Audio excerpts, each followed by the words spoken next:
ଭାଇମାନେ ଆସନ୍ତୁ ଜାଣିବା ଟାଟା BS3 ଗାଡ଼ିର କିଲୋମିଟର ସେନ୍ସର ସକେଟର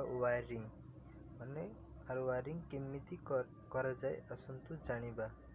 ଅଧିକାଂଶ ପିଲାମାନେ ଜାଣିପାରୁନାହାନ୍ତି ଆର ୱାରିଂଟା କେମିତି କେଉଁଠି କ'ଣ ଲାଗିବ, କେଉଁଟା ମେନ୍, କେଉଁଟା କିଲୋମିଟର ତାର, କେଉଁଟା ଚାବି ଲାଇନ୍ ସେଇଟା ଜାଣିପାରୁନାହାନ୍ତି। ଆସନ୍ତୁ ଜାଣିବା।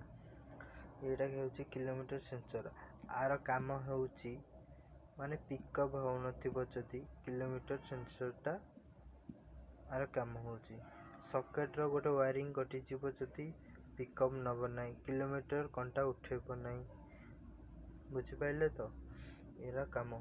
ଆର ୱାରିଂ ହେଉଛି, ଦେଖନ୍ତୁ ସବୁବେଳେ ମନେ ରଖିଥିବେ, ଲେଫ୍ଟ ସାଇଡ଼୍ଟା ହେଉଛି ଆର୍ଥିଂ, ମଝି ଲାଇନ୍ଟା ହେଉଛି କିଲୋମିଟର ତାର, ରାଇଟ୍ ସାଇଡ଼୍ଟା ହେଉଛି ଚାବି ଲାଇନ୍। ବୁଝିପାରିଲେ ତ? ଆଉ ଥରେ କହି ରଖୁଛି। ହ୍ୱାଇଟ୍ କଲର୍ ଲେଫ୍ଟ ସାଇଡ଼୍ ଇଏ ବ୍ରାଉନ୍ କଲର୍ ଅଛି ନା, ମାଟିଆ କଲର୍ ଦେଖ, ମାଟିଆ କଲର୍ଟା ହେଉଛି ଆର୍ଥିଂ, ଧଳା କଲର୍ଟା ହେଉଛି କିଲୋମିଟର ତାର, ୟେଲୋ କଲର୍ଟା ହେଉଛି ଚାବି ଲାଇନ୍।